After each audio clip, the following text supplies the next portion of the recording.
Tonight, welcome back to Boring History for Sleep. What time is it where you are, and where are you listening from?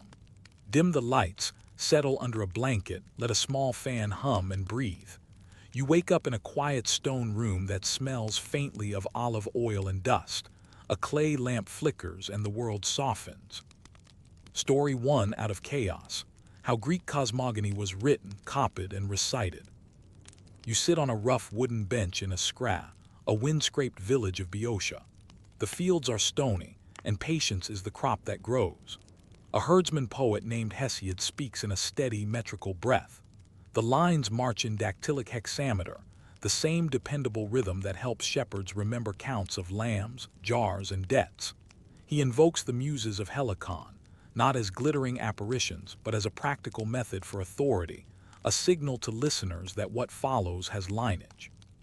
Chaos, then Gaia, then the slow architecture of power.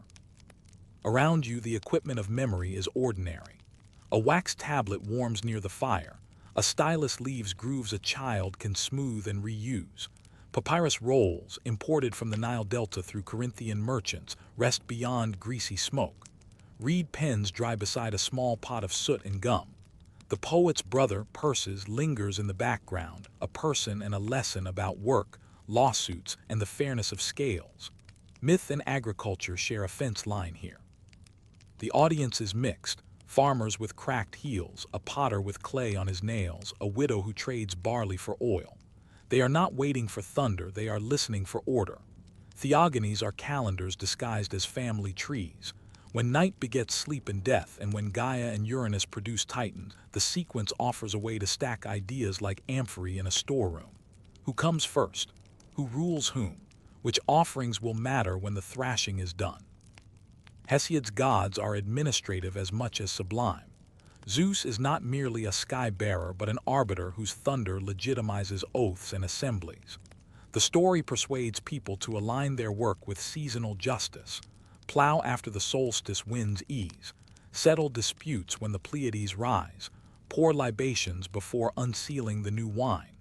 Narrative becomes a tool for public timekeeping. Text and voice intertwine uneasily. Rhapsodes will later carry hexameter like professional couriers, but in this room the poem is still a living toolkit. Verses are stitched with formulae, those repeated phrases that act like pegs on a barn wall, always there when needed, always in the same place. The quiet miracle is reliability. It keeps measure through drought, feud, and fatigue. You trace the scratches on the tablet, hearing the list of primordial births once more. Chaos, then Gaia. Depth, then desire. The ordering of the universe feels like the ordering of a pantry, dark, cool, named, reachable by lamplight. You picture a scroll being copied in a Milesian shop a century hence, the price argued down, the letters sharpened, the margins ruled. What finally is a cosmogony but a method to store beginnings so they can be retrieved on demand, like grain against winter or proverbs against quarrels. And if beginnings are so carefully stored, who decides which version is kept and which is quietly allowed to spoil?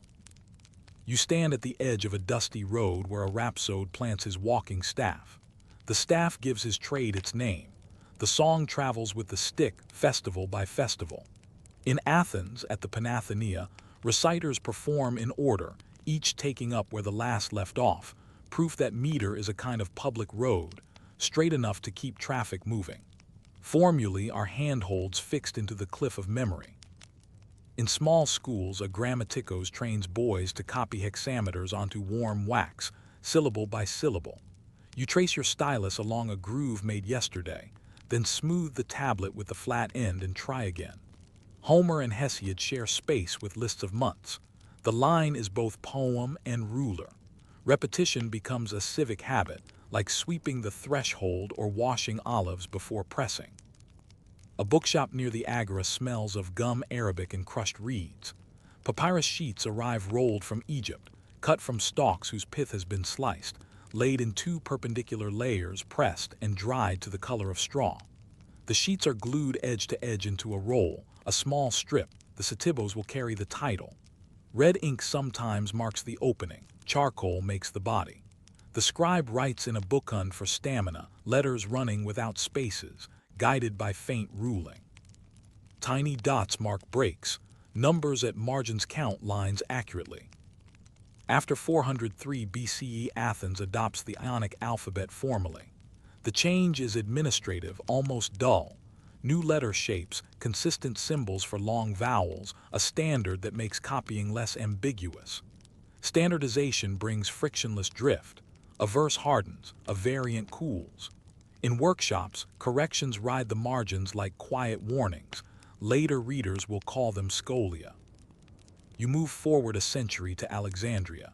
In rooms bright with sea light, Callimachus builds the Pinax, a catalog of authors and first lines.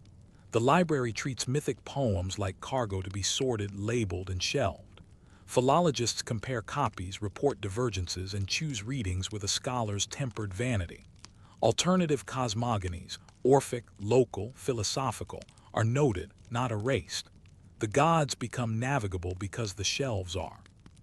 Catalogs make endurance possible, quietly everywhere.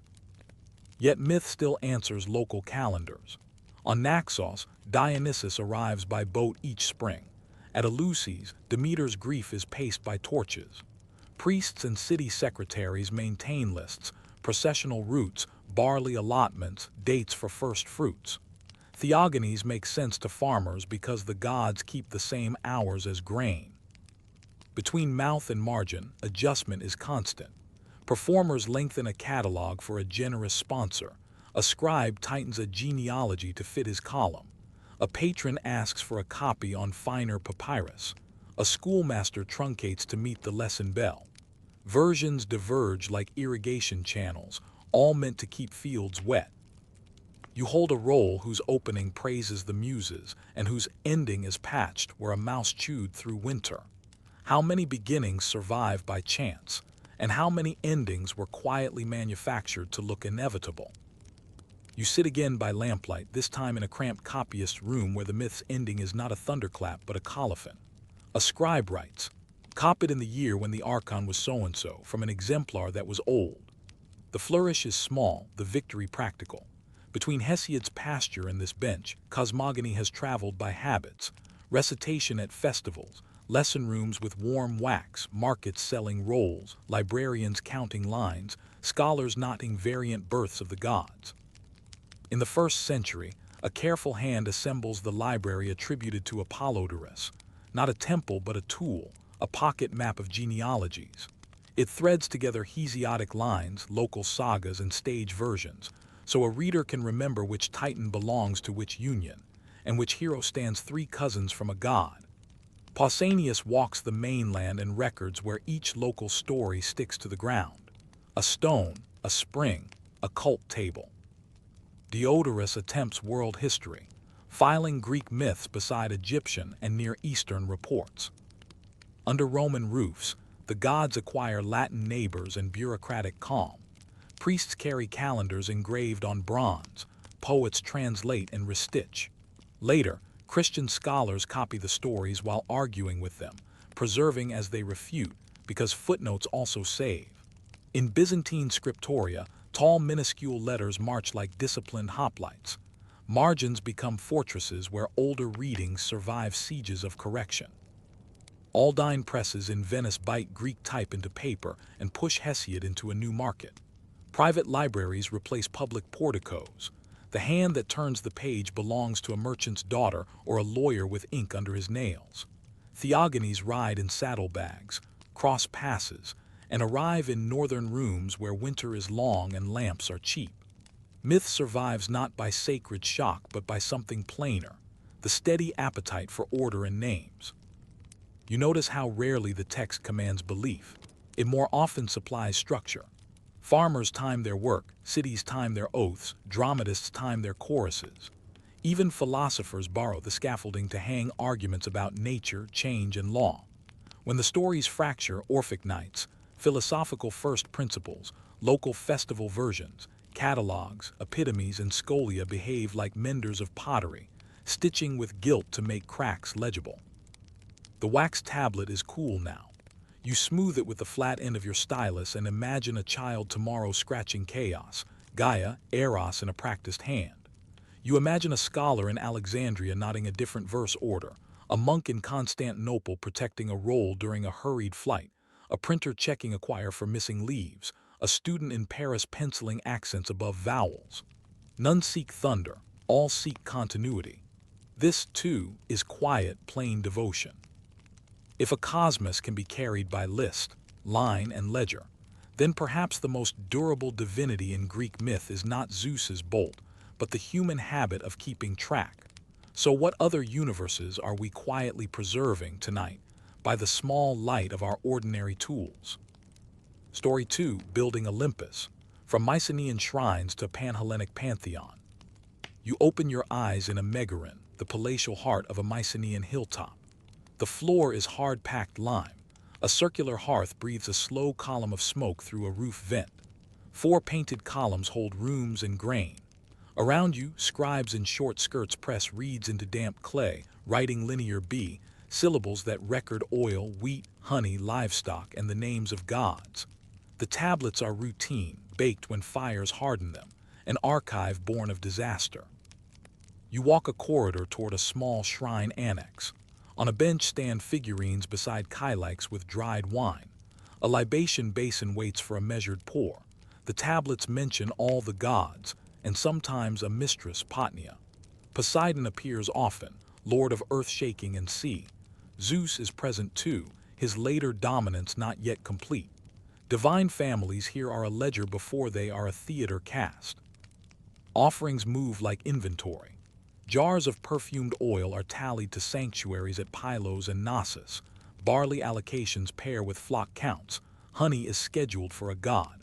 The Wanax, the palace ruler, authorizes distributions. The Lauachtas organizes ranks. Religion sits inside administration, sharing courtyards with waystones and ceilings. You note how sacrifice is timed to labor, shearing, pressing, storing, and how the gods mirror storage. Beyond the palace walls, hill sanctuaries watch the weather. On ridges, shepherds leave small figurines and shards beside stones. Peaks frame the horizon like measuring marks. Storms teach reverence more than sermons. Later Greeks will call some peaks Zeus's. The habit is older than the name. Cult for now is local and pragmatic. A spring, a safe anchorage, a granary that kept its roof. The late Bronze Age crumples. Palaces burn or ebb, roots change, potters alter shapes. The habit of offerings persists because needs do not vanish. Traveling bards keep genealogies flexible. Local shrines keep festivals even when patron dynasties go quiet. In the long dawn, iron tools bite into old fields, and villages stitch themselves into leagues by exchange, marriage, and games. You arrive at a clearing that will later be called Olympia.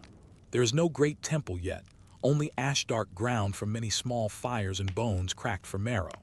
People bring tripods and small bronze animals to mark gratitude. The place matters because roads cross and water is reliable. A sanctuary is forming by repetition. The same bend in the river, the same safe meeting, the same oath kept under open sky. Merchants carry offerings with contracts. Cartwheels echo across stony passes nightly. Somewhere between ledgers and crossings, a pantheon begins to coalesce. Local guardians learn to travel as names. Poets shuttle them along coastal routes. Magistrates add them to calendars. Athletes race beneath them. When did the separate shrines of shepherds, sailors, and farmers become Olympus, a shared address for many towns? Was it a single decision or the slow pressure of roads? You follow mule paths that braid the mainland and islands, watching myths pack themselves into travel-sized bundles. Colonists sailing from Euboea and Corinth carry household gods like provisions. New towns at Pithecusae, Syracuse, and Massalia raise modest shrines that echo their mother cities. A hearth, a well, a boundary stone. Each receives a name that fits inside a familiar story. The result is less conquest than continuity. Cults move because boats do. By 776 BCE, athletes gather at Olympia under a proclaimed echecharia, a sacred truce. Heralds from Elis walk the roads announcing safe passage for competitors and spectators. You stand beside the ash altar of Zeus, a hill of burnt offerings layered by decades. Victors win crowns of wild olive, not coin, and their cities sponsor inscriptions. The games are machines for memory. The lists of winners become a skeleton for dating events. Priests check calendars. Magistrates inspect weights, cooks boil lentils. Sanctuaries specialize. At Delphi, Apollo's oracle speaks from a temple rebuilt after fires and earthquakes. Treasuries line the sacred way, small buildings crammed with dedications. A Spartan offering of victory armor, an Athenian porch of statues, a Corinthian mixing bowl as big as a boat. The Amphictyony, an association of tribes, manages the sacred precinct. And after the first sacred war, the Pythian games are reorganized. Music, athletics, and chariot races braid prestige with piety. You watch gifts unpacked and cataloged. Architecture shifts from wood and mud brick to stone. Doric columns rise at Thermon and Olympia. Terracotta metopes show boars, lions, and heroes in stiff, comprehensible poses. The Temple of Hera at Olympia stands with heavy capitals and broad triglyphs, its early wooden columns replaced over time by stone, a building that records its own revisions. The Orientalizing style carries rosettes and palmettes from the Near East into Greek borders, proof that identities thicken by borrowing. Cities use gods to settle rivalries and advertise order. A tyrant in Samos finances a grand altar. In Corinth, stone quarries fund a temple that makes harbor traffic look up. In Athens, processions practice citizenship. The Panathenaea threads through streets, weaving people into one cloth. Votive offerings accumulate like ledgers, small bronze figurines, clay plaques, inscribed bases, each a receipt for hope or thanks. Yet the pantheon never fully dissolves into one city's control. Local versions persist. Artemis at Broron cares for girls. Artemis at Ephesus wears a foreign dress of many breasts. Apollo at Delos is a sailor. You keep a running list to avoid confusion, learning the polite habit of specifying which Zeus, which Athena, which Demeter. Myth is accurate in the way maps are. It tells you how to get there and what to call the hill. Standing at a crossroads where four processions approach, you listen to hymns converging quietly together into a tuneful murmur. When many cities share festivals, judges, and timekeepers, is the sky above them already Pan-Hellenic, or does it still belong to each town's horizon? You arrive in Athens at the turn of the 6th to 5th century BCE, when a small, practical act binds heaven to street level. An altar to the 12 gods is set up in the Agora, a modest rectangle of stone that doubles as the city's milestone. Distances are measured from here. Priests sweep ash, a scribe records fines, and petitioners count paces from the altar to gates, harbors, and roads. Olympus becomes locatable because someone needed a reference point. Inside stoas you read sacrificial calendars, long stone schedules of civic piety. The calendar of Urkia lists by months and deems which deity receives what, one sheep here, a piglet there, wine in set amounts, along with costs the treasurer must reimburse. The inventory of holiness is ordinary, dates, prices, weights. Festivals are braided through politics by the dull genius of accounting. Under the Paisostratids, the Panathenaea is reorganized. Rhapsodes perform set Homeric sequences, and city officials standardize weights beside sacred law stones in the Agora each year. Architecture amplifies what ledgers fix. The Temple of Zeus at Olympia rises in limestone and marble. Its pediments show Pelops and Oenomaus, a local story made national.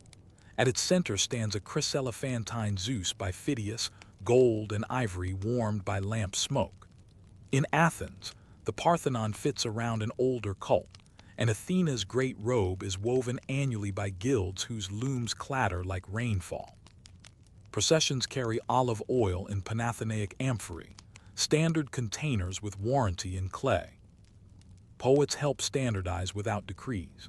Hymns recited at Panegyrus festivals rehearse the same list: Zeus, Hera, Poseidon, Demeter, Athena, Apollo, Artemis, Ares, Aphrodite, Hermes, Hephaestus, sometimes Hestia or Dionysus. The roster is flexible but habitual, an index that cities can share while keeping local accents. On Delos, Apollo is a sailor. In Arcadia, Hermes minds flocks. At Eleusis, Demeter's sorrow sets the clock of grain. As Alexander's armies fold new coasts into Greek speech, cults travel with administrators and merchants. Interpretatio Graeca maps foreign gods to familiar names. Serapis learns to stand beside Zeus without quarrel. Inscriptions multiply, specifying the price of a wreath, the fine for disorder, the length of a truce. Under Rome, the gods acquire Latin aliases and quieter roofs, yet Panhellenic centers continue to keep their books, receive dedications, and post notices. You stand again before the 12 gods' altar as a surveyor checks a chain. The pantheon is no longer a cluster of hilltop shrines, but a network of places, documents, and habits, truce rituals, contest lists, temple accounts, hymn orders. Olympus was built by roads and receipts as much as by thunder. The more a city could print on stone, the more lasting its sky became. If a people can measure their world from an altar's corner and keep heaven on schedule with ink and olive oil, how different is our own habit of calendars, budgets, and mile markers from the old labor of building a common sky? Story 3: Zeus and the Law, Oaths, Assemblies, and Seasonal Justice. You climb the Phoenix slope in morning light among citizens carrying cloaks and bread. The bema is plain rock, the view ordinary, rooftops and sea. Before any vote, speakers raise hands and call Zeus to witness. He is near and procedural. Zeus agoreos in the marketplace, Zeus boulios in council, Zeus horkios for oaths. Names attach the same sky to different rooms. In Athens, laws once hung on axons, rotating pillars in the Prytanean. After 403 BCE, anagraphes reinscribed laws on stone so memory would not depend on rumor. You run your fingers over shallow letters, nom for juries to apply, decrees for assemblies to debate. At jury courts, jurors swear the Heliastic oath to vote according to the laws and decrees, to hear both sides impartially, to heed sworn witnesses. A water clock, the clepsydra, rations each speech. When documents are read aloud, the water stops. When witnesses swear, it flows again. Oath makes decision portable. At Olympia, athletes and judges swear by Zeus horkios beside the ash altar that has swallowed countless thigh bones. They promise 10 months of training, obedience to rules, and accept fines for bribery. The sacred truce, Echecheria, keeps roads open. Heralds announce safe passage with staffs. Cities conclude spondi, libations that harden into treaties, pouring wine to Zeus Soter for return in one piece. A sacrificed boar or ram seals words. Its blood marks a boundary between speech and penalty. Most oaths are dull. Contractors promise to deliver roof tiles, treasurers guarantee weights, shipmasters swear cargo lists are accurate, yet perjury invites invisible punishment. Hesiod names Horkos, oath, son of strife, who ruins the house of liars. You watch a witness place a hand upon a boundary stone, name his father, deem and age, then speak.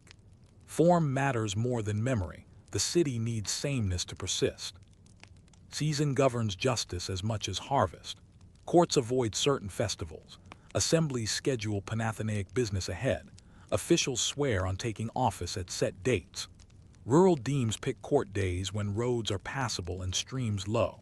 A sacrificial calendar ties civic rights to months under the Attic moon, making law a regular guest with grain and oil. Law steels stand between market stalls so even illiterate buyers can recognize their shapes. Elsewhere, Zeus watches other rooms. In Sparta, ephors swear monthly with kings to keep offices within law. In Boeotia, leagues bind cities with oaths to joint councils. Overseas, settlers carry the habit. At Massalia, men swear to uphold allotments and moorings. At Syracuse, magistrates vow to publish accounts. The thunder is administrative, dispersed across boards and benches. In a stoa, a mason inscribes a penalty clause, double if default, triple if perjury. Chisels tick like clocks. When law is a set of repeated vows under an open sky, how much of Zeus is belief, and how much is the shared relief that rules arrive on time like rain? You step into the Heliaia, a plain court of sun and shade where jurors sit on wooden benches. A Claroterian lottery board has already spat out today's panels. Black and white balls decide who hears which case. Litigants bring friends as witnesses. laws inscribed on stone, and oaths rehearsed like recipes. You listen for Zeus Horkios behind every formula, not as thunder, but as the expectation that speech and penalty will meet. Draken's homicide laws, older than most, send certain killings to the Areopagus, where nights are quiet and procedure is slow. The accused lays a hand on a sacrificial victim and swears. Kinsmen answer. The court walks to the scene, because place is a witness too. Solon later revises debt, weights, and appeals, and orders that oaths seal arbitration before suits flood the courts. In deme meetings, village officials swear to maintain roads and field boundaries. You picture ruts repaired because someone renewed an oath and signed the budget. A calendar keeps everything on schedule. The prytanes turn like a water wheel. Each tribal senate takes its month to manage decrees. Dicasts are paid a daily fee that arrives with measured regularity. Money ties oaths to bread. Sacrificial calendars place trials around festivals. No juries during the Great Panathenaea. Sacred days excuse absence. Lunar months slide against solar seasons, so clerks reconcile lists. Mistakes are noted, corrected, and sworn to be clerical. It is boring, and it is how the city remembers itself. Delphi provides oracles, but Dodona keeps a simpler room for Zeus: leaves, wind, tripods, and strips of lead. You turn one over and read a scratched question from a farmer. To which god should I sacrifice to gain offspring? Another asks about a voyage, another about a lawsuit. The priests answer in brief clauses. The archive of doubt grows. At Olympia, the bronze Zanes, statues paid for by fines on bribed athletes, stand as warnings that perjury costs metal. Hospitality law travels under Zeus Zenios. A suppliant who clasps a household's hearth should not be turned away. Guest friendship is hereditary paperwork kept in memory and gifts. Inscriptions find those who defraud foreign traders. Treaties specify protections for envoys. On small islands you see boundary stones between sanctuaries and markets. Disputes over sacred land recur, and settlement clauses repeat like rain prayers. In your hands a curse tablet curls, thin lead etched with tight letters naming a rival and binding his tongue before court. It is illicit but everywhere. People swear publicly by Zeus and privately by any force that might tilt luck. Yet trials continue, verdicts are counted, fines collected, and pledges recorded. The city's faith rests less on fear than on repetition. Clerks still filed charges and jurors still showed up at dawn, quietly. Clocks ticked. Water dripped in the portico. If oaths, calendars, and small payments assembled a reliable law, what happened on days when thunder actually arrived? And did anyone pause the clock to listen? You enter a stoa on a windy afternoon and watch enforcement happen without spectacle. 3 public slaves carry tablets. A magistrate reads a verdict. A herald asks witnesses to confirm their oaths. No drums, only sandals and the scrape of stylus on wax.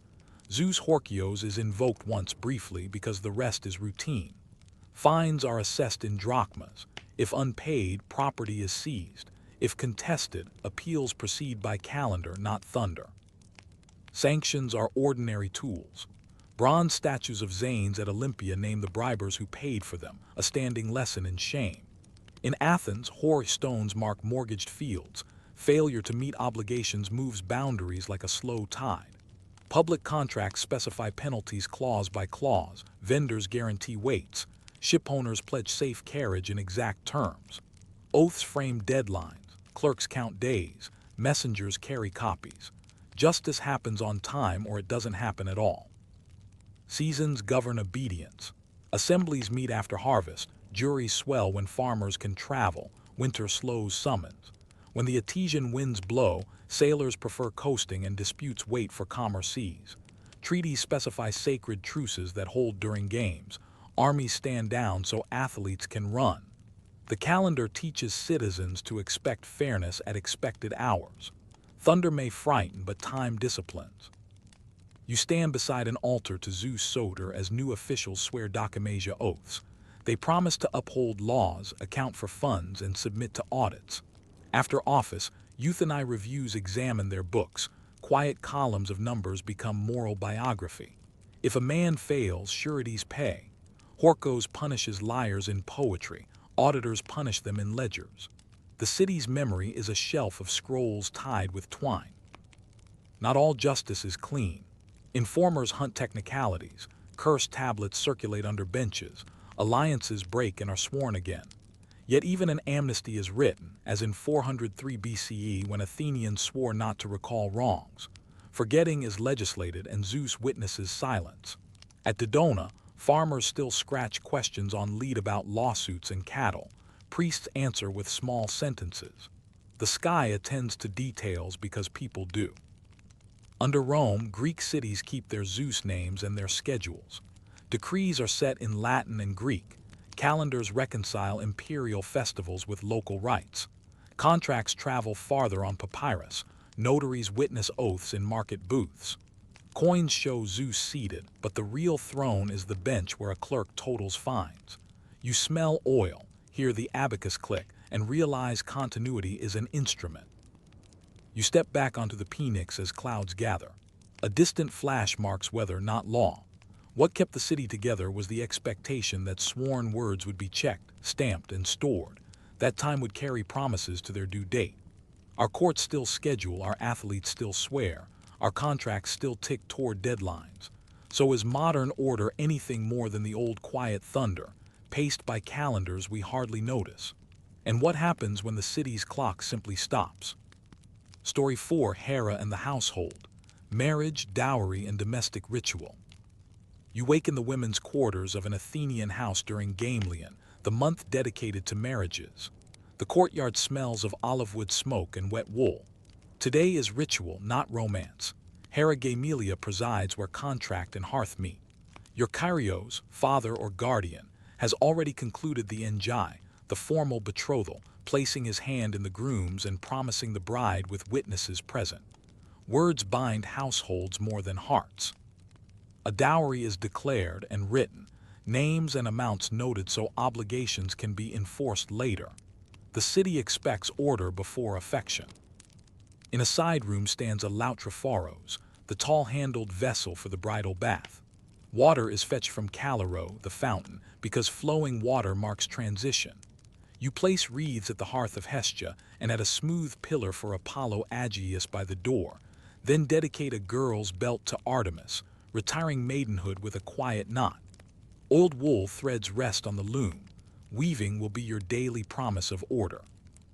Dowry is a legal ballast, not a romantic gift. It may include woven cloth, jewelry, furniture, and a servant. Its value is reclaimable should you be divorced or widowed. The groom owes maintenance. If he fails, interest can accrue until repayment. A guarantor stands behind the contract. Hera attends ledgers as well as altars. Wealth in Athens travels by marriage more predictably than by war. A husband who squanders a dowry risks suit. An ample dowry gives a wife leverage at home. Night falls. Torches flare for the pomp, the procession. Friends sing hymeneos, women shake ribbons, and nuts and dried figs are tossed as catechismata for luck. You ride in a cart while the groom walks beside holding the reins. At his door, a threshold pause lets household gods be greeted. Zeus Ktesios kept as a jar bound with filace and Hestia glowing at the hearth. Inside, sesame bread and a honeyed cake are shared. An anacalypsis, the unveiling, confirms visibility. The first night belongs to privacy. The morning belongs to law. Hera's temples at Argus and Samos keep grander calendars. Sacrifices, processions, peploi dedicated. But most marriage work is quiet accounting. The wife becomes Kyria of interiors, storerooms, slaves, cloth, keys. She manages grain against mold, oil against rancor, lamps against drafts. Children will later be carried around the hearth at Amphidromia, a separate rite that fixes names and belonging. If there is no son, Athenian law invokes the epikleros rule. A daughter attached to property may be required to marry a kinsman, so the oikos endures. Divorce is possible. He can send you away. You may leave by petitioning an archon. In either case, the dowry must be returned with penalties for delay. Widows often return to their natal houses with their portion. Even within myth's thunder, Hera protects procedure. Promises counted, doors marked, witnesses remembering. You sit with the keys cool in your palm, hearing the soft courtyard fire breathe. Is the goddess of marriage found in peacock splendor, or in the faint scratch of a stylus recording the sum that will steady your life? At daybreak the Apollia begins, the day after gifts that reset the house around you. Women from both families bring baskets, garlands, pins, a mirror, a wool basket with spindle and distaff. A child tugs your sleeve, reminding you to throw nuts to other children so luck disperses. In the andron, yesterday's guests left wreaths hung on pegs. In the gyneconitis, you measure shelves and imagine where cloth and oil will live. Hera's marriage is now a management plan. You learn the house by inventory. Amphory stamped with month marks stand in rows, pith they sit half buried to keep grain cool. A board lists rations for slaves, lamp oil per room and the cadence for washing wool. The Okonomo's household manager often you keeps a mental ledger. How many jars sealed, how many opened, which ones turned. You mark each jar's fill line carefully daily. Keys hang from your wrist, their iron teeth clicking softly when you walk. Zeus K. Tizio, in a ribbon storage jar, receives. Dowry accounts begin their slow tick. The deed lists principal and a guarantor. Interest accrues if repayment is late on divorce or death. You memorize the number like a prayer. Orators will argue such sums before juries, Isius and Demosthenes rehearsing clauses about guardians who mismanaged a woman's portion. You are not an orator. You are a counter of jars, a watcher of seals, a reader of scratches on clay that worn, opened on Hecatombean 3. Ritual anchors tasks. At the doorway, Apollo Aegeus is a smooth pillar flecked with smoke where you touch him before errands. In the courtyard, Zeus Hercules has a low altar. You lay barley grains asking for a perimeter that holds. Hestia's hearth sets the household clock. First flame at dawn, banked embers at noon, evening rekindling from a neighbor. Even the loom has a right.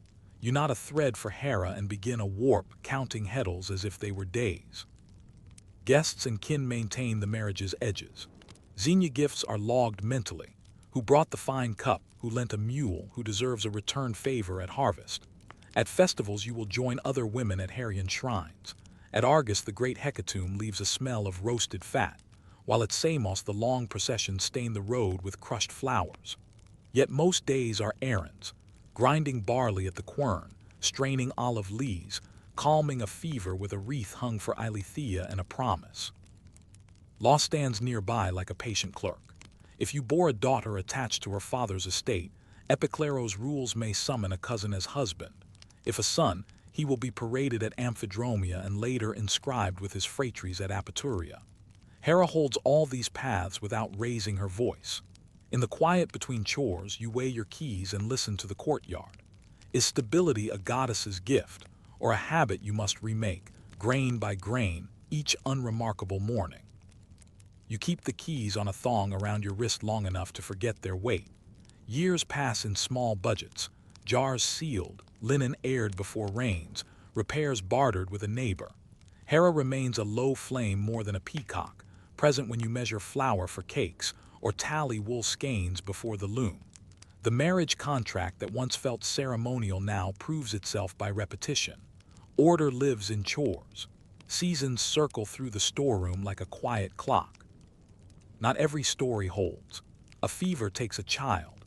Another survives and is carried at Amphidromia around the hearth, named into the oikos. A miscarriage leaves laurel smoke and a vow to Artemis. When war empties streets, you stretch rations, knit together neighbors, and send offerings for safe returns to Zeus Soter. During a siege, oil lamps burn low. You learn thin porridges reach. Domestic strategy is resilience in plain clothes. Neighbors share grindstone, trade salt for figs, and pool water jars. Law keeps step with grief. If your husband dies, guardians present accounts. Dowry is itemized and returned under penalty. If he divorces you, a surety guarantees repayment within 10 days of demand. If you depart by petition, the archon hears and the same ledger governs. In Crete, the long law of Gorton carves provisions for dowry and inheritance into limestone, proving that villages trust stone over memory. Lists settle arguments. Sometimes property binds the bride more tightly than love. As Epicleros, heiress to an estate without sons, You may be required to marry a kinsman so the land and ancestor cult stay contiguous. The choice is framed not as romance but as duty to the dead. Children serve at family tombs. Women bring ribbons and oil to the stele on appointed days, renewing belonging with small gestures. Hera presides because continuity is her quiet art. Work continues. You teach a girl to spin, to scour amphorae with ash, to scent chests with bay leaves. You teach a boy to count measures and to respect the threshold god. Guests come with news and baskets. You log favors returned at harvest. At festivals, you climb to the city's Herion bearing a plain woven peplos. Priests record your name with others. Offerings are receipts of gratitude, not spectacles. Widowhood, if it comes, is a change of rooms and ledgers, not of gods. You return to your father's house with your dowry, perhaps with children. You manage another storeroom's air, another courtyard's drafts. The same rituals fit new doorways. Keys click, oil settles, barley waits out the damp. Love, if it returns, arrives through arrangements. Stability is a craft more than a feeling. Sitting by the hearth at day's end, you watch fire lick the same brick lip as always. When households endure because contracts outlast moods, and when gods are honored by tidy ledgers, are we praising Hera, or simply our own wish that promises can be made to survive their makers? Story 5: Athena and the Polis. Weaving, warfare, and the olive economy.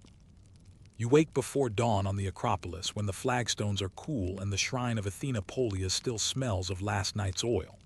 The city's quiet is housekeeping. Lamps trimmed, doors barred, accounts squared. In a nearby workroom, Ergiston, the women who weave raise a warp on tall, weight-hung looms. Heddle rods click, the weft passes, tension stones settle. The peplos they weave is both garment and calendar, a patterned memory carried through streets to keep time. Its figures, giants, snakes, and a goddess, are less drama than bookkeeping in color, an index of work and care. At midsummer, the procession climbs this hill behind a wheeled ship cart. The new peplos stretched like a sail for the goddess who taught crafts and counsel.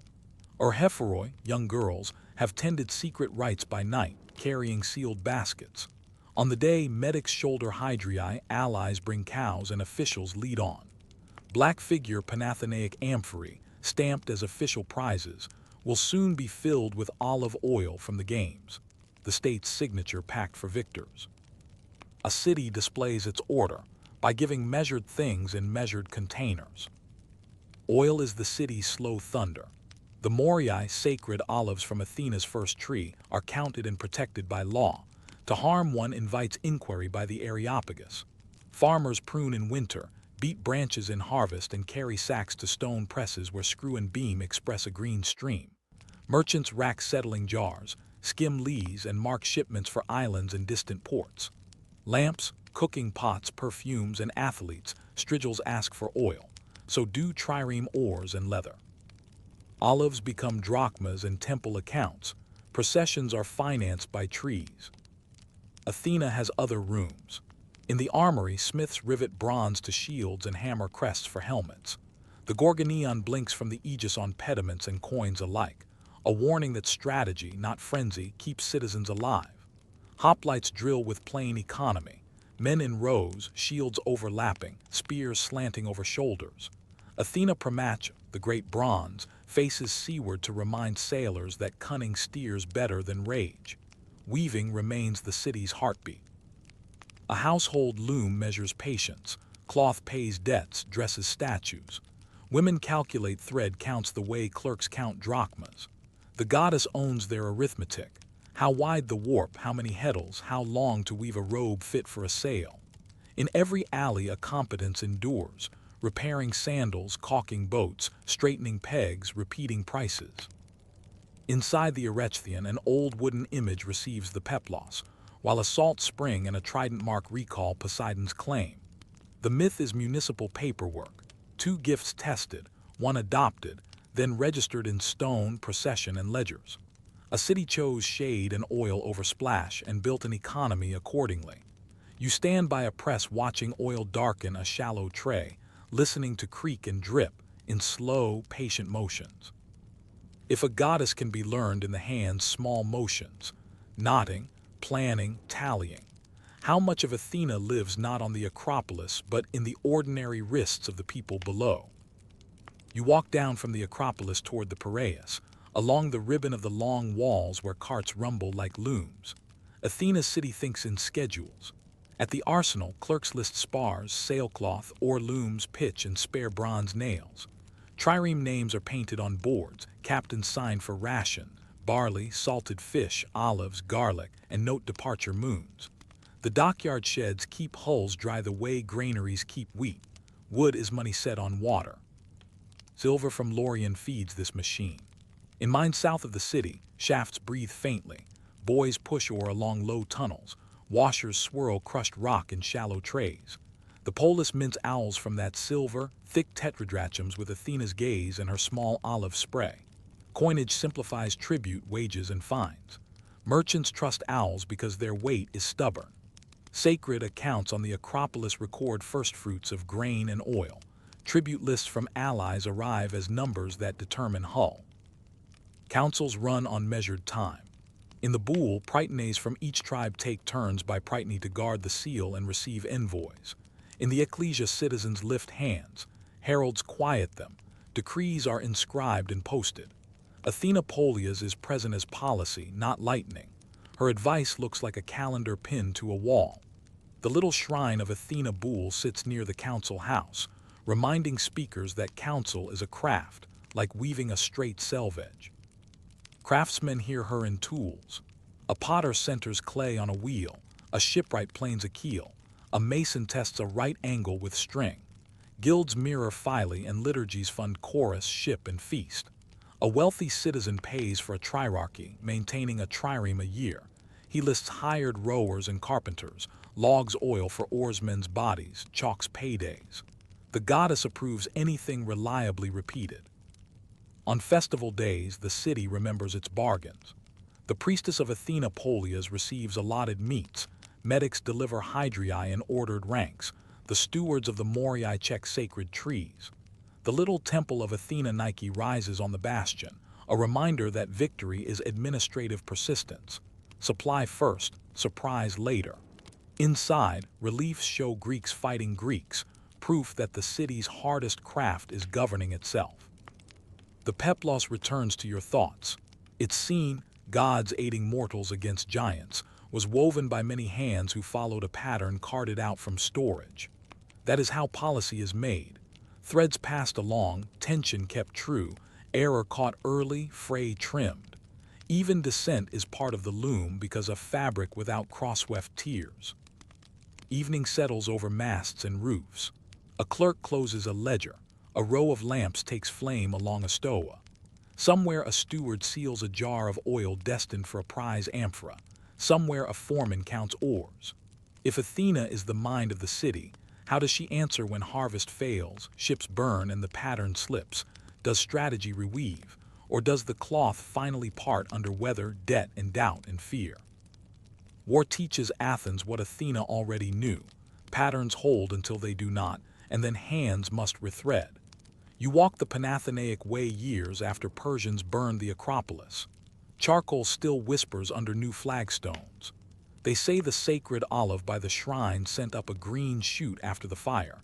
The city read it as instructions and began again, first makeshift, then marble. Tribute from league-financed walls, stoas, and docks. The Parthenon rose over old foundations as a ledger written in stone. Stone remembers what people struggle to recall. The cloth tightens, then frays. In the Peloponnesian War, Spartans fortify Decelia in Attica and sit like a knot in the loom. Silver from Lorien falters, slaves desert, supply lines kink. Ledger lines learn to stutter. Triremes still launch, coin still clinks, but loss teaches a different arithmetic. How many jars of oil to ration for oarsmen, how many sails to patch, how far a city can live on credit and courage. During the plague, lamps burn in daylight. You smell herbs and lime and hear thinning footsteps. Strategy adapts. New ships carry archers, garrisons rotate, imposts are revised. The goddess is no longer only the spear on the bastion. She is the diagram on a tablet showing how to store grain, how to share water, how to count the living. When treasuries run thin, liturgies pinch. A trierarch argues he has already served. An audit weighs his lists. The city keeps writing because writing keeps breath. After defeat, the fabric is not discarded. Amnesties are sworn, the boule meets, juries file in with staff tokens. The peplos appears each cycle, even when woven plain. Not denial, a habit of continuance. Stonemasons repair, shipwrights mend fishing boats, farmers coax orchards back. The moriae, sacred olives, are enumerated again. Those found damaged bring fines and inquiries. A city learns to survive by measuring smaller. Macedon bends the city but does not unteach. The harbor keeps its clerks, the mint keeps its scale, the small bastion of Athena Nike still looks outward. Later under Rome, owls travel farther, stamped on coins visitors save. Olive oil from Attica ships in standard amphorae whose stamps read like dates. A citizen reading the sacrificial calendar would recognize the cadence of months, the price of a piglet, the portion for the priestess. Continuity is a craft. You return to the Acropolis near sundown and watch a steward lock a chest. The city seems ordinary. Children chase each other, a potter wipes his hands, a woman counts thread. The goddess is present in these motions, not as a miracle but as a manual remembered. Weaving, fighting, and farming remain versions of the same craft. Pull straight, keep tension, repair promptly. If the strength of Athena's city was never marble but the citizen's patient habit, of counting, mending, and beginning again. What happens to a polis when its people stop admiring the pattern and forget how to fix a tear? Story 6. Apollo's Oracles, the logistics of prophecy at Delphi. You climb the sacred way at first light when the Parnassian air smells of pine and cold stone. Delegations arrive with laurel crowns and chests. A clerk from the Amphictyony checks their names against a list of cities entitled to Promentea, priority in the queue. The day is not mystical first. It is scheduled. Apollo is in residence for 9 months each year. Winter belongs to Dionysus, and the oracle rests. Consultation happens on the 7th day after each new moon, with extra sessions when crowds double you. At the Castalian spring, you rinse hands. At the temple, a goat is sprinkled with cold water. If it shivers, the sign is good. If it stands still, no oracle today. A sacrificer slits, examines the liver for blemish, and burns thigh bones with barley as the Pelanos fee is tallied. Your city pays in kind or coin. Receipts are small clay tokens that rattle in a pouch. Priests sweep ash. Boys carry laurel branches. The Aditon is cleaned as a workshop would be. The Pythia fasts, seats on a tripod, and chews bay. She is no theatrical seer. She is a citizen woman of Delphi past childbearing, serving on appointed days. A priest and prophetess stand beside her to shape utterances into hexameter or plain prose. You can smell resin, not miracle, hear doves, not thunder. Treasuries on either side of the path glitter with earlier thanks. Siphonian caryatids watching ledgers of gratitude turn to stone. Inside, the order is careful. The Theer, sacred envoys, present crowns and state questions first. Promentea cities like Athens approach ahead of others. Private petitioners hold wax tablets with a single, tightly worded query. A scribe copies names, demotics, and offerings. The priest asks for clarity, about colonization or lawsuit, about famine or plague. Vague questions make vague answers, and vague answers cause disputes. Clerks try to narrow uncertainty with the patience of tailors. When your turn arrives, you hand over the written question and a tidy cake of barley and honey. The floor is wooden, not gaping. A bronze tripod sits over a slab.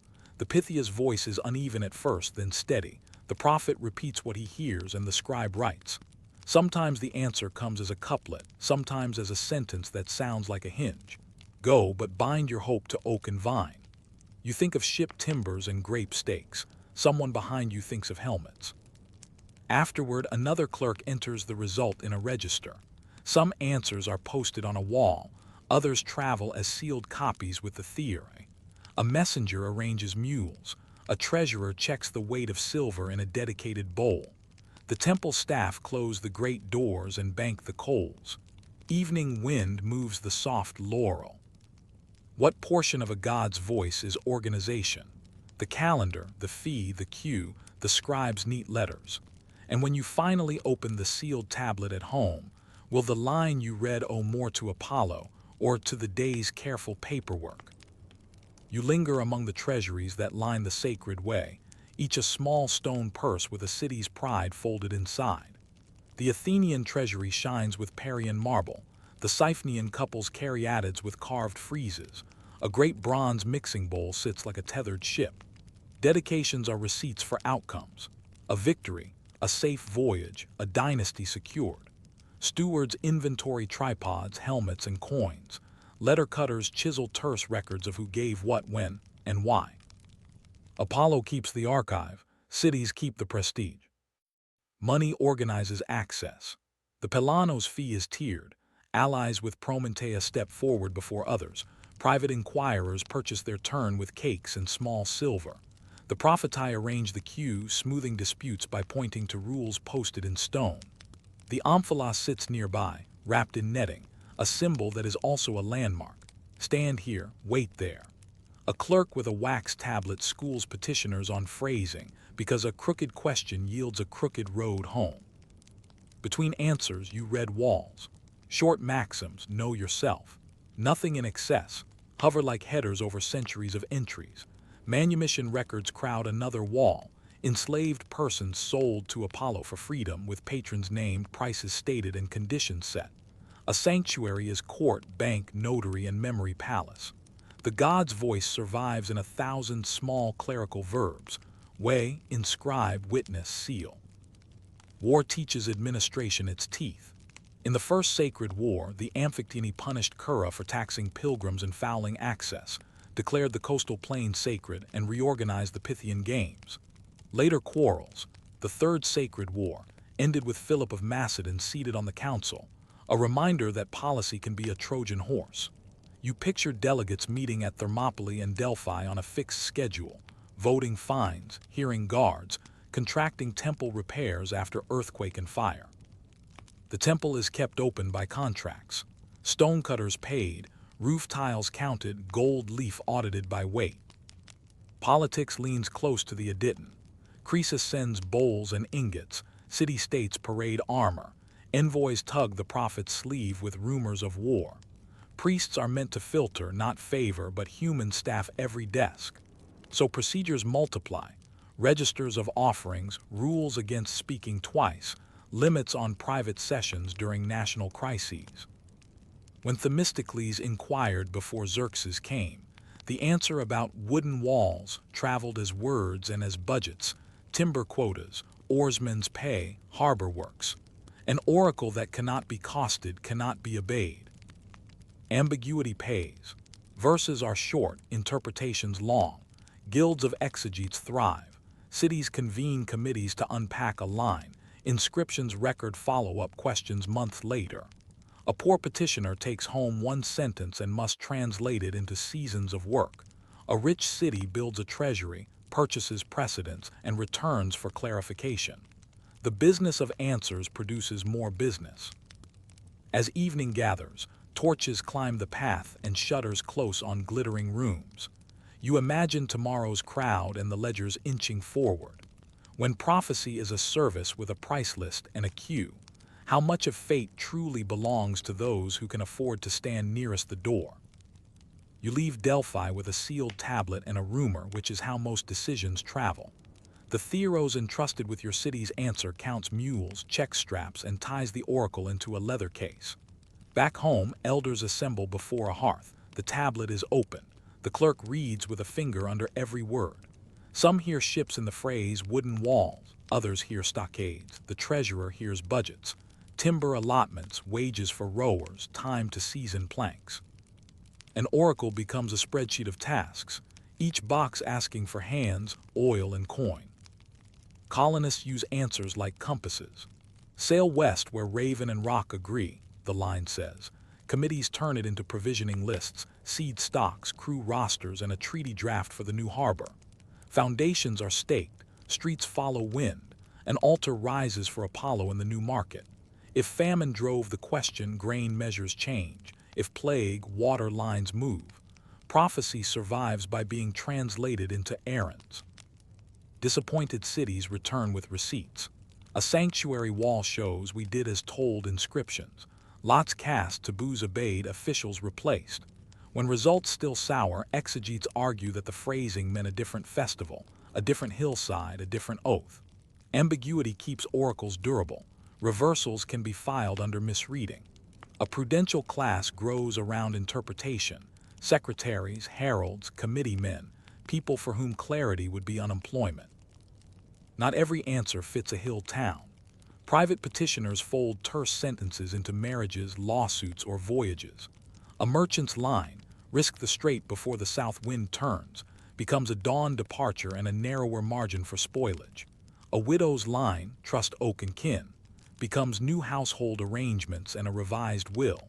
The God speaks, and registry offices, ship sheds, and kitchens edit the voice into practicable hours.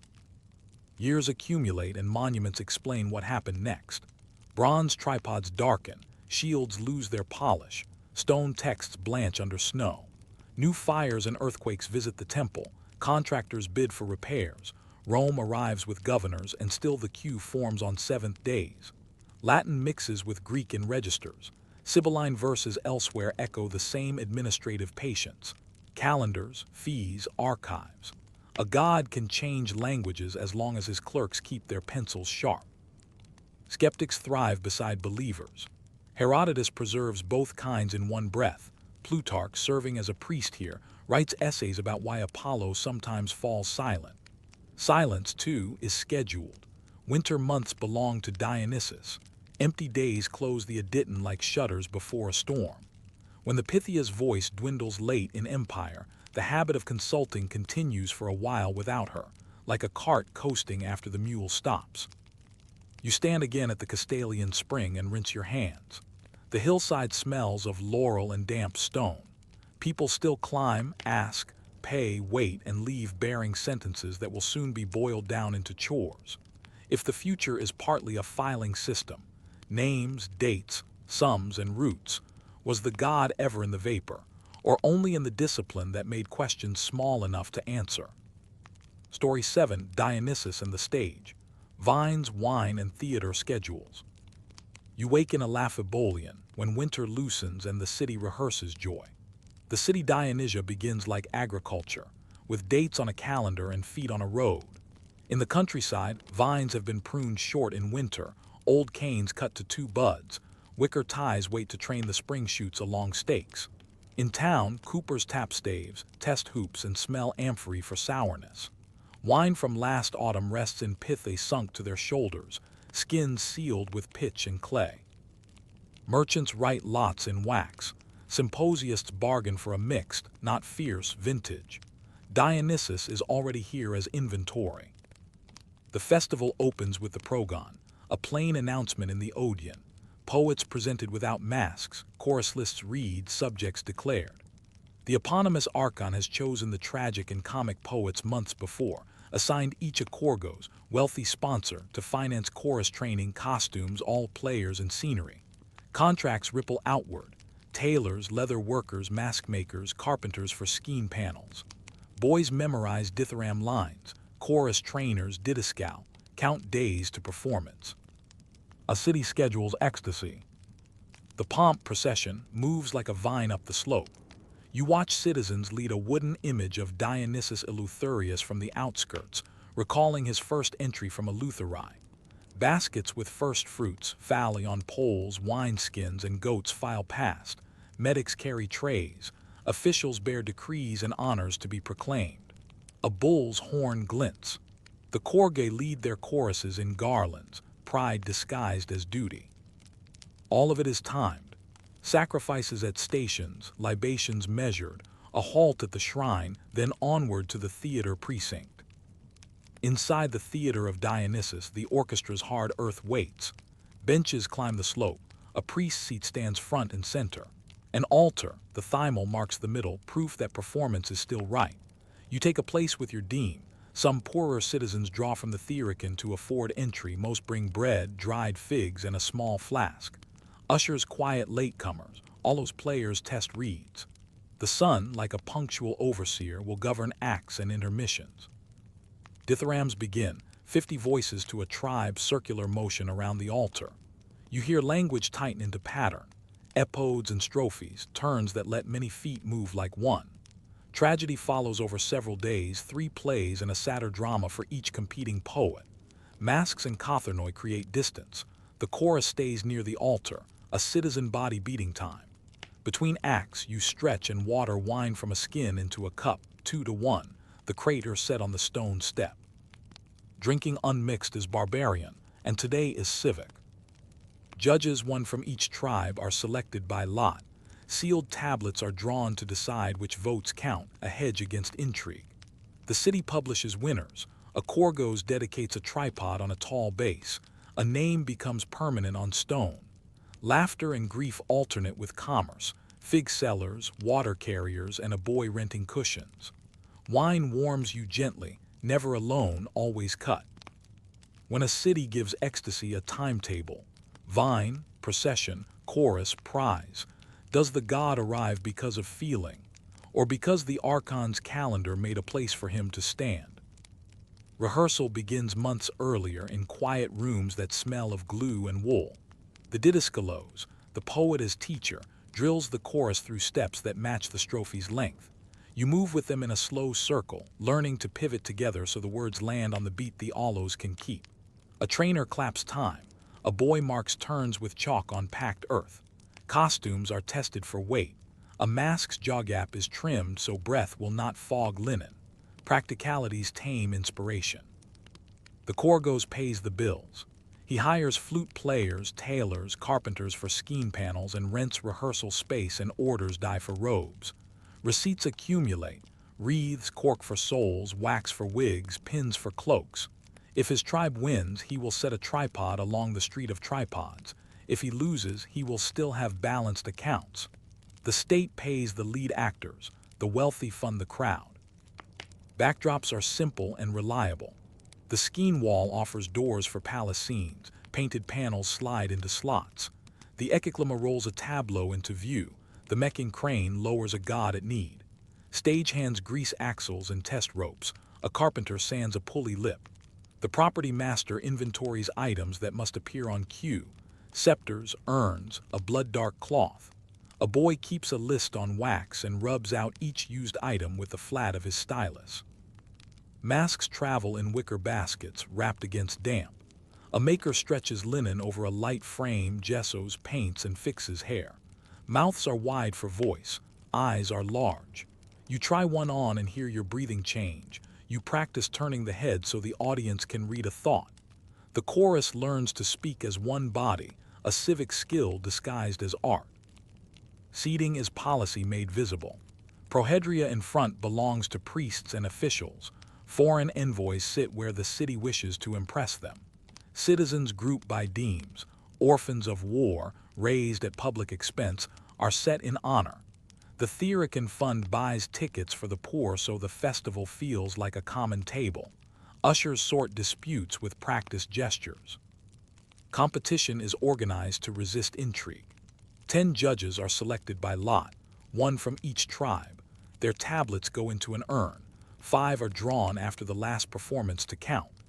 Names of winning poet and Korgos are carved later in stone. Year follows year like lines on a ledger. Between the city Dionysia and the winter Lenya, the calendar leaves just enough room for training, building, and harvest. On the morning of performance, you help smear pitch on a crater and cut cords from sealed baskets. The allos player warms reeds, the chorus hums low, actors stretch hands, ankles, jaw. The sun clears the ridge, the priest takes his seat. You can feel a city arrive at the same breath by schedule. When wonder depends on grease, chalk, rope, ink, and fees paid on time, is the god more at home in the shout or in the list? Morning after the last performance, the theater smells of dust, pitch, and crushed reeds. A herald reads winners. The archon announces poets, actors, and Korg. The victorious Korgos leads his chorus to sacrifice, then sets a tripod on a tall base along the street of tripods. A stonecutter chisels names and year. Pigeons roost. Judges' tablets are sealed and filed away. The city has converted shouting into records. Back rooms grow busy. Mask baskets are opened, linen checked for mold, wigs combed, straps retied. Skein panels are inventoried, the ekiklama wheel greased, the mechin rope recoiled. A boy counts cork-soled shoes and writes a new list on wax. Another scrubs wine from a crater. The didascalos submits a copy of his plays to the archon's clerk, the didascalic lists, who staged what, when, with which chorus, inch carefully forward line by line. Accounts for the liturgy are reviewed. Payments to musicians, carpenters, tailors, and trainers.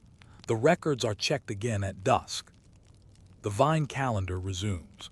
Pruned in Gamelian, tied in Anthesterion, the shoots are lifted and pinched by Metagatian. Amphorae are stamped, pitch-warmed, cork-cut. Traders note capacities and paint symbols for the destination island. In houses, symposia restart on a smaller scale. The crater stands at the center. A symposiarch sets ratios, water buckets drip. Cups pass clockwise, a boy plays the aulos, laughter follows rules. Dionysus is kept within polite hedges. Plays travel. Revivals are authorized. The best of Aeschylus, Sophocles, Euripides are restaged from official text, copied by scribes who annotate meter and cut marks. Actors join the artists of Dionysus, a guild with privileges and schedules. Festivals across the Aegean coordinate dates to share troops. Delos posts its program. Syracuse and Alexandria set prizes. City treasurers budget for crowns, sacrifices, and repairs to seating. Everywhere, ecstasy is timetabled. Centuries turn. Stone replaces many benches. Stage buildings gain painted doors and deeper roofs. Inscriptions record choruses of boys and men, comic victories, fines, benefactions for new scenery. Under Rome, Greek theaters keep their calendars. Cities add imperial birthdays and honors. A festival day still begins with sacrifice. An evening still ends with a list read by lamplight. Later, as other rites grow, theaters quiet but texts persist in libraries. Teachers excerpt speeches. Copyists mend verses. You walk the empty orchestra at dusk and touch the altar's warm stone. Nothing now is loud. Yet the city still breathes in habits learned here. Committees, queues, seats by rank, tickets for the poor, prizes by lot and vote, budgets signed, schedules kept. The god who breaks boundaries was given rails, and somehow the rails amplified him. If joy must be planned to be shared, and if memory needs receipts to endure, how much of what we call inspiration is only the quiet comfort of a calendar that tells us when to arrive? Story 8: Demeter's Mysteries. Grain, Famine, and the Rites of Eleusis. You begin in Bodromion when figs wrinkle and thrashing floors are swept clean. A herald in the Agora calls the Agiamos, summoning those who seek initiation. The Archon Basilius proclaims the paresis, exclusions, fines, and appointed days. Clerks chalk lists. Officials place the hiera, the sacred things just brought from Eleusis, inside the Eleusinian below the Acropolis. Nothing glitters, everything is scheduled. On the To the Sea, Initiate's Day, you join the Halleyed Misti. Each carries a piglet for purification. Fees are paid for later sacrifice. At Phaleron, the water is cold. A priest teaches simple gestures: wash, lift, sprinkle, keep the receipt. You dry in wind smelling of brine and pitch. Back in the city, you buy barley groats and pennyroyal for Kykian, the drink that will break the fast. Vendors know the measure. A boy twists mint in a fig leaf. The procession forms in the Keramakos on the 19th. Wreathed kistae are lifted, torches are bound, the statue of Iacchos is crowned. You step onto the sacred way with thousands, citizens, women, medics, sometimes slaves with sponsors. Bridge jesters on the Kephizos toss licensed insults. Laughter is allowed, then the line moves again. Way stations offer water, mule hooves ring on stone. Afternoon turns copper, salt air arrives. The road narrows between thrashing floors and reeds. At Eleusis the Telesterion waits, a broad, roofed hall with stepped seating and many doors. At its core stands the Anactoron, a small chamber only the Hierophant enters. Officials recite rules again: silence, sobriety, obedience. The Dadushos, torchbearer, rehearses positions. A lesser priest checks a ladder. A woman spreads linen on a table. The night will be long, but the movements are ordinary. Open, close, lift, lower. You fast until evening, then sip kaikian, barley, water, mint plain as fieldwork. Lamps dim, torches flare, the rites begin. Ancient summaries say 3 strands intertwine. Things done, things said, things shown. You feel the choreography more than you grasp meaning. A searching with torches, a sudden brightness, an ear of grain lifted by lamplight, a phrase uttered in a voice trained to carry. No doctrine is explained. Instead, the body learns a calendar of hunger and return. Initiates become mystai. Those returning for the higher step are epipti, viewers. Your token hangs on a cord. Your name goes into a register.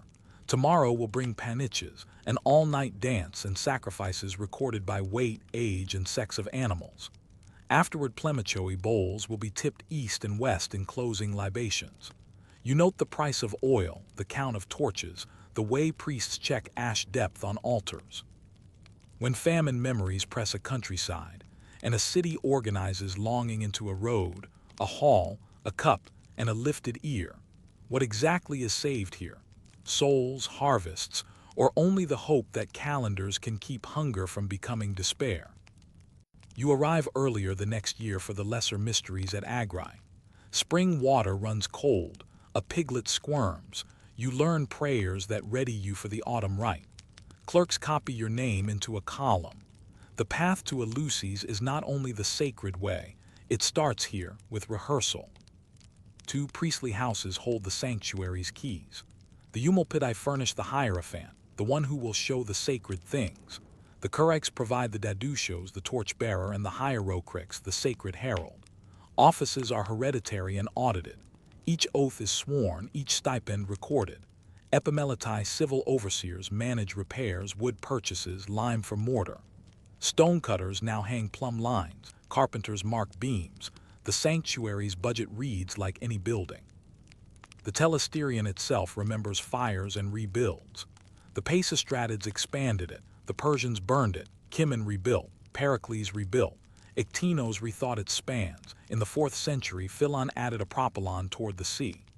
The Anactoron, a windowless core within the hall, remained constant, a cube like a seed.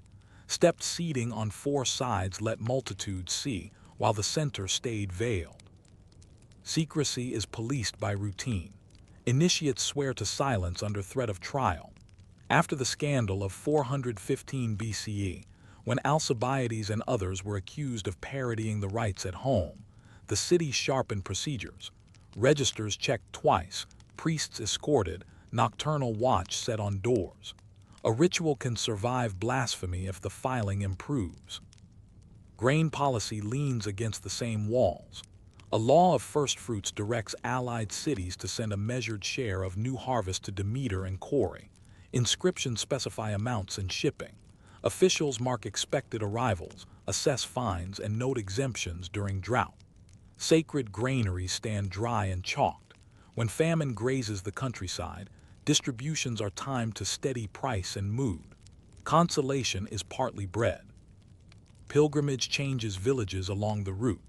Way stations sell barley, lamp wicks, sandals. A potter stamps Eleusis on small vases for offerings. A woman hires out blankets for the paniches. The sacred way acquires milestones, culverts, and pruning where fig branches threaten pack animals. You notice how domestic the holy becomes when thousands must pass in 3 days. Within the hall, you rehearse silence. Things done, things said, things shown remains the triad, and what is shown is ordinary to the hand. A chest opened, a cloth lifted, an ear of grain raised. Yet the choreography aligns a private ache, lost children, lean years, with a public rhythm of loss and return. Women sit with hands in their laps, men stand with torches guttering. Breath gathers into one long, low sound. Under Rome, the mysteries continue. Emperors request initiation. Road crews improve ditches. The propylon steps are repaired. Latin joins Greek on stones. The promise does not change. Sweeter hopes after burial, kinder weather for wheat. You look at your token and wonder, when consolation is engineered so carefully, fees, doors, timetables, does it hold more firmly, or does the schedule thin the mystery it protects? You return to Eleusis in a wind that smells of chaff and sea. The harvest is in and carts creak under sacks. The sacred way bears more dust than pilgrims. Inside the telesterion the floor has been swept, chalk redrawn, lamp hooks checked. Tonight you will complete the higher vision, the epipteia, not as revelation of doctrine, but as a measured procession of gestures a woman could teach. The hierophant from the Eumolpidai will lift a simple thing, an ear of barley, by the light of. Before the hall fills, you see the other half of the sanctuary's work, a ledger of grain. First fruits decrees hang near accounts for repairs. Lists track the weight of gifts from islands, the rate for porterage, the fines for ships that arrived late. A steelyard balances a sack, a clerk brushes dust from a line of figures. Consolation is literal, bread meets vow. Outside, women crush pennyroyal for Kaikian. Inside, the Dadu shows checks torches so the choreography will not falter. Night gathers. You fast, drink, and step under the roof. Things done, a searching in darkness, a sudden brightness, a carried child perhaps, or a seed. Things said, words that place grief inside a story that returns. Things shown, the ear of grain lifted high, an answer that never needs revision. Your breath finds the room's long rhythm. You do not know exactly, and you do not need to. No one explains. The body learns winter, absence, return. The story holds until armies arrive that do not care for harvests. In 480 BCE, the Persians burn the sanctuary. Later it rises again. Centuries turn. Then imperial edicts against sacrifice squeeze calendars. In 396 CE, Alaric's men batter the halls. Stones fall, roofs rot, priests lose stipends. The road fills with different festivals. Yet the habit lingers. Families still keep small rites for the dead. Fields still expect their calendar. A god can be exiled from a hall and remain enrolled in chores. Archaeologists will later map the plan. Masons shore up corners. Museum cases hold plemichoi and piglet bones with tags. Scholars argue over what was said. Guidebooks summarize what was shown. The power you felt remains immune to footnotes because it was never only a thought. It was a schedule, a recipe, and a promise delivered in time. You walk out before dawn. The Saronic Gulf is a sheet of pewter. Thrashing floors are quiet. A rooster calls the next small task. You turn the token in your palm and think about hunger's calendar, about mothers and daughters, about ships with grain that arrived late, and those just in time. If grief can be taught to keep a timetable, and hunger can be met by lists and doors and torches, what part of comfort is divine, and what part is our decision to make returns possible? Story 9: Poseidon and the Sea. Ports, earthquakes, and trireme timetables. You wake before sunrise in the Piraeus, where 3 harbors breathe at first light today. Cantharos takes the cargo hulls. Z and Maunikia hold shipsheds, long wooden ribs for triremes slid on greased ways. A clerk unlocks a neosoikos and reads a list. Hull seams caulked, oarlooms tarred, sailcloth patched, bronze rams polished. The harbor master nods and chalks a date on the door. Poseidon lives here as procedure. Asphaleos for safety, Soter for return, and Nasigeos when the earth mutters. Sailing is seasonal, not brave. Most captains wait from spring to late autumn. Winter seas keep their counsel. The Etesian winds will blow from the northwest, favoring southbound runs and fighting northing. A pilot watches stars and smell. The wheeling bear, Arcturus, the dawn line on Salamis. A lighthouse like Alexandria's is still rumor. Here beacons, horns, and habits suffice. The customs house opens. The Pentecost tax is weighed, 1/50th on cargo, written in a clerk's hand. A triarchy's day begins like muster. Rowers assemble by tribes, 3 tiers: Thranites high, Zygites mid, Thalamites low. Names are called, sureties noted, pay advanced in owls. Rations stack in jars, barley meal, dried fish, olives, onions, garlic. Water skins stowed in shade, amphory chalked with capacity. The Naupigos inspect seams. The Kelusts test stroke on a drum. The Triarch signs for spare oars and a towing hawser. A boy oils leather wraps for oar handles. Schedules govern courage. Orders specify moon and tide, a rendezvous off Sunium, a noon halt at a watering cove, evening beaching to cook, flip, and dry the hull. A triras can sprint, but not for long. Discipline lives in starts, stops, and steadying to ram or evade.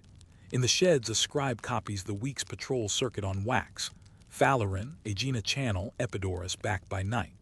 On the quay, a priest pours wine to Poseidon and lowers a bronze dolphin until it kisses water. Earth remembers differently. Across the Corinthian Gulf, Helice once offered Poseidon a temple and a seated bronze god. In 373 BCE, the ground heaved. The sea withdrew, fish flapping on mud, then returned as a wall. Houses drowned, vines snapped, the harbor silted, the temple vanished beneath green water. Strabo will later write of it. Pausanias will point at remnants. Fishermen say nets still find bronze fingers. Traffic bends around danger with paperwork. The Dialcos across the isthmus drags hulls on sledges to spare ships Cape Malia's temper. Fees are posted. Teams haul to a whistle. Invoices tally at both gulfs. Pilots swap notes about reefs, shelter, and springs. A day's heroics never outrun tomorrow's inventory. Farther down the mole, a Rhodian captain buys garum and rope. An Aeginetan counts jars of oil. A medic scribe sells copies of harborage lists to skippers.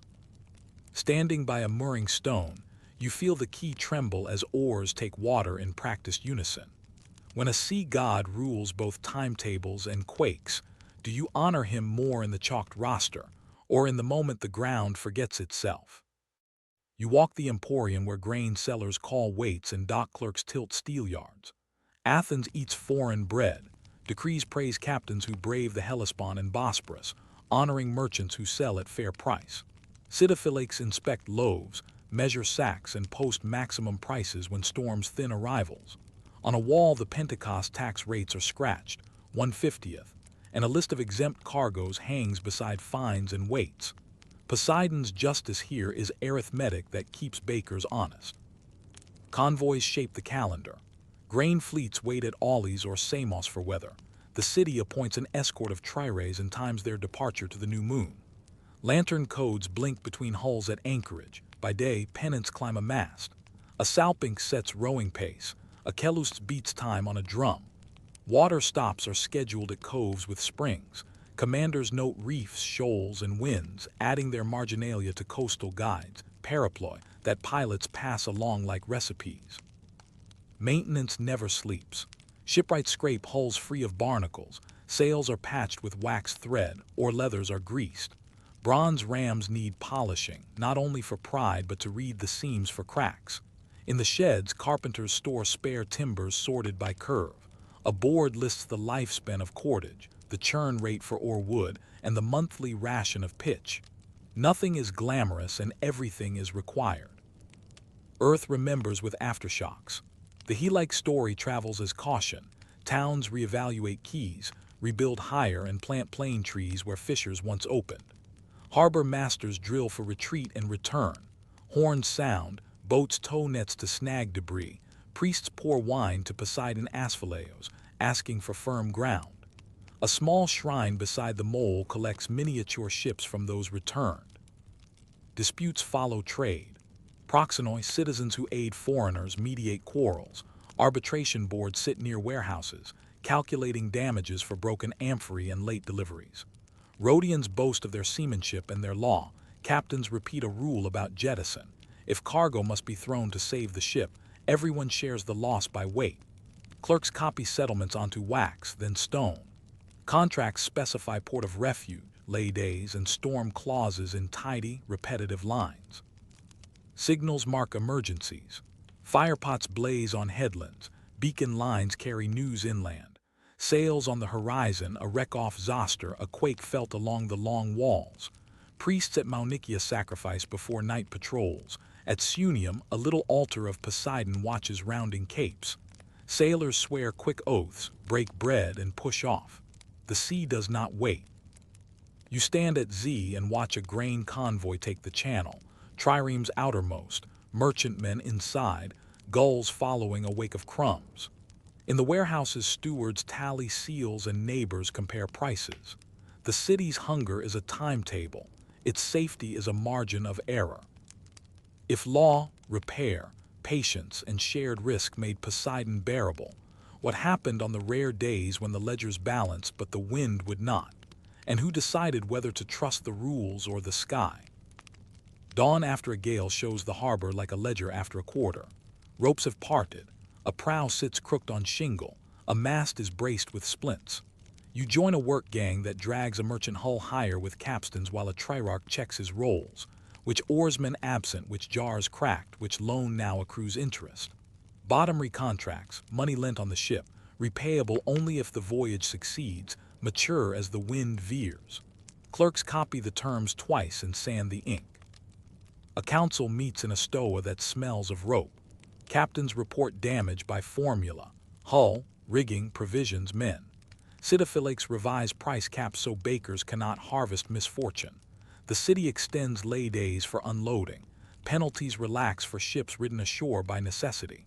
An altar near the mole receives a goat for Poseidon Asphileos.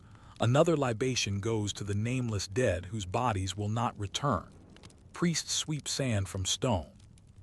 Quakes visit without schedule. You feel one pass like a fish under the quay. Pebbles jump in a line. Dogs look inland and whine. Inspectors tap foundations with a mallet. Divers check piles for scouring. A notice orders jars left half-filled and lamps low until aftershocks ease. In ship sheds, crews wedge braces under keels and hoist hulls a finger higher, because timber remembers pressure when men forget. Charts are local memories stitched together.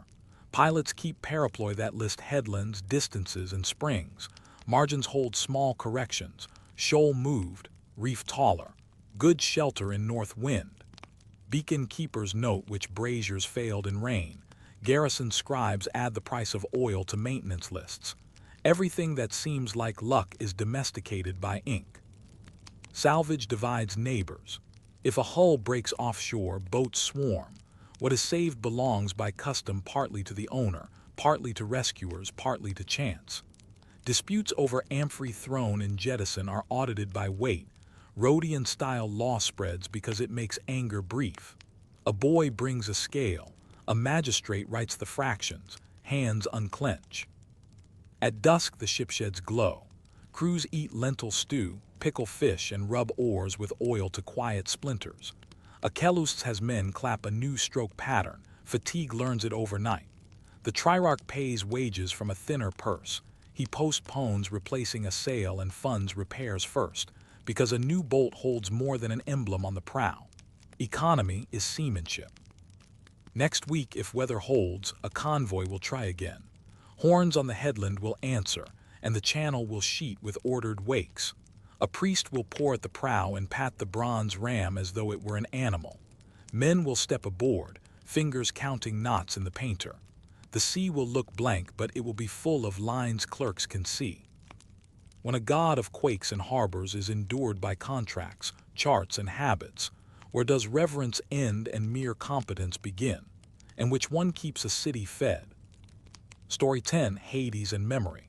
Funerals, grave goods, and maps of the afterlife.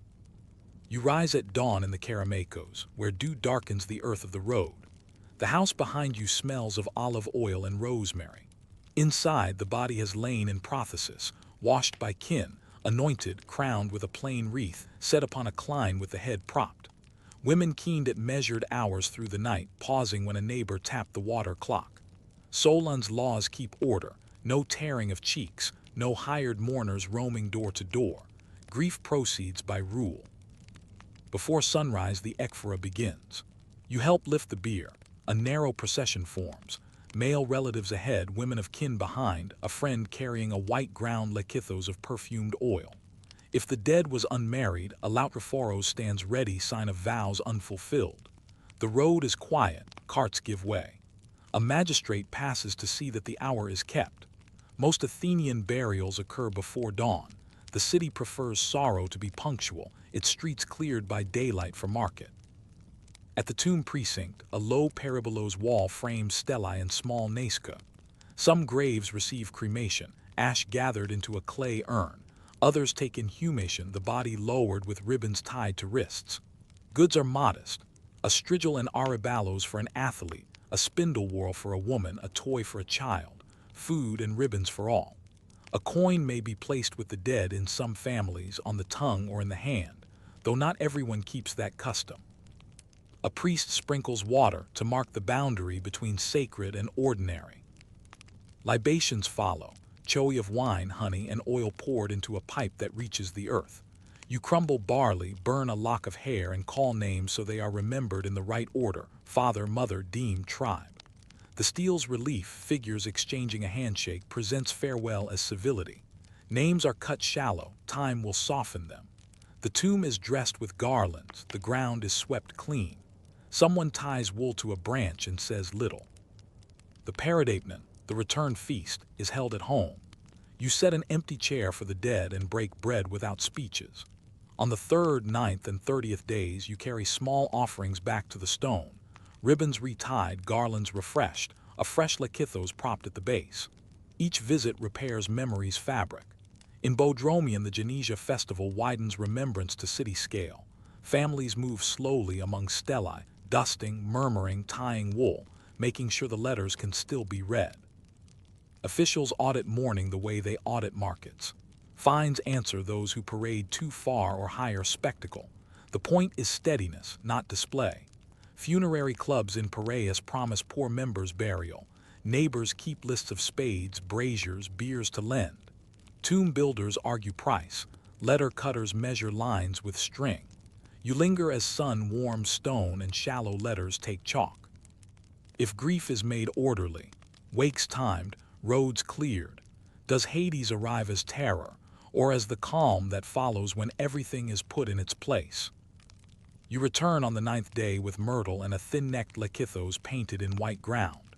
The painter has drawn a quiet scene: a youth seated, a woman offering a small box, a steel between them like a hinge. White ground breaks easily. It is meant for graves, a one-time pour. You lift the stopper, flick oil into the earth tube, then tip the rest across the stone so scent runs where letters fade. Fragrance is a bridge when voices cannot cross. The Karamakos is a catalogue of grief and pride. Along the sacred way, family parabole gather cousins into tidy rectangles. Farther out, simpler mounds hold poorer dead. Epitaphs prefer restraint. A name, the father's name, the deme, sometimes a brief verse that avoids complaint. Farewell, they say, remember. Stele often show the dexiosis, the farewell handshake, hands equal and polite. A woman touches a jewelry box, a man rests a foot on a stool, a child holds a bird. Sumptuary laws keep mourning from swallowing coin and time. Solon set limits. Demetrios of Phaleron renewed them. No hired lamenters, no self-wounding, processions before dawn, simple goods. Inspectors fine excess. A city cannot afford grief that becomes theater. Clubs, Iran, collect contributions so the poor are buried decently. Lists on wax travel house to house, and a cheap beer does the same work as a gilded one. It moves a body from door to earth. Between visits, you hear other maps. Orphic gold tablets tell initiates where to walk below. From the spring on the left, do not drink. From the lake of memory, drink instead. They give a password and promise fields of blessed if the words are kept. Not everyone owns such leaves. Most carry only a coin some families place for Karen and the recollection of hymns learned as children. Hermes Psychopompos appears on vases, staff in hand. Offerings shift with status and era. In archaic tombs, richer graves held bronze, iron, and glass beads. Later, modest gifts returned to clay. Chose for children, terracotta figurines, a cheap mirror. Soldiers sometimes receive lautrefor to mark marriages never made. Women visiting bring ribbons, baskets, and water to wash stones. Men bring oil flasks and tools for the peribolos wall. The living keep the dead present by maintenance. Weeds pulled, letters re-inked with red powder, loose coping stones reset. On Anthesteria, the city pretends the dead come visiting. Jars of wine are opened, door hinges are smeared with pitch, children swing in baskets to avert harms. At the end, Hermes is petitioned to lead Keres ghosts back out. In Thargelion, scapegoats are paraded and expelled, a civic exhale. Festivals put expiration dates on fear. You smooth wet stone with your sleeve and watch letters darken, then fade. If memory requires calendars, ointments, lists, and small repairs, what happens to the unvisited dead when budgets thin and schedules slip? who keeps their names from blowing out like lamp smoke. You walk to the Demosensema, the public cemetery along the road, where the city gathers those lost in war. Bones are washed and sorted by tribe, stacked in painted amphorae, then carried on wagons before the people. A single empty bier honors the missing. An appointed orator speaks beneath plane trees, once Pericles, later other voices, praising discipline more than rage, naming the dead as neighbors who kept the calendar of duty. Afterward the jars are buried in long trenches, names are carved on stele. Private grief continues in smaller circles. Families bring lekythoi, figs, and ribbons on the 3rd, 9th, and 30th days, after a year on anniversaries. You learn which flowers last in sun and which wilt by noon. A cousin keeps red powder to re-ink letters. A nephew repairs a cracked coping stone with lime and patience. When a plague year crowds the Karamakos, officials assign plots and warn against processions that would choke the streets. Even lament needs lanes. Maps of the below vary by book and habit. Homer's Hades is gray pasture, Hesiod layers punishments, Pindar Imagenes Isles of the Blessed. Plato's myth of draws roots and rivers, Acheron, Cocytus, Pyriphlegethon, and a plain of Lethe where souls forget. Orphic leaves advise the dead to avoid one spring, to kneel at another, to speak a password and claim kinship with starry Zeus. Funerary reliefs ignore scenery and show only the handshake, as if the underworld were an etiquette that never ends. Hermes Psychopompos walks the edges of your errands. You notice him on small stones and little bronzes, caduceus tilted like a traveler's staff. Priests of the dead keep their own equipment, a deep libation tube, a ladle for honey, a scraper for moss. Criers posting notices for anthysteria add a line about washing thresholds. Bakers shape small loaves for the paradapnon. Potters stamp lautrophore for unwed graves. Ordinary trades shuttle between kitchens and tombs without fuss. Under Rome, customs choose new roofs but similar walls. Stewards of burial clubs keep rosters and dues. Greek epitaphs share space with Latin. A few stones grow ivy crosses in later years. Philosophers write consolations that sound like receipts for sorrow. Keep anniversaries, speak the name, straighten the room, walk. The advice is tidy and it helps. Your hands remember the order: sweep, pour, tie, read, replace. At dusk, you look down the sacred way toward the city's lamps and listen to cicadas wind the day closed. The stone beneath your fingers holds heat, the letters hold breath. Somewhere a child is taught the family names in order. Somewhere a clerk files the paid fee for a grave plot at the edge of a road that never empties. If the afterlife is partly the maintenance of names, indexed by stone and refreshed by oil, what becomes of those whose letters are never traced again? Do they sleep without maps, or travel by the warmth of strangers' hands? Night lies flat across the stones. A moth writes quiet circles in the lamp's breath, and for a moment all the names feel like one.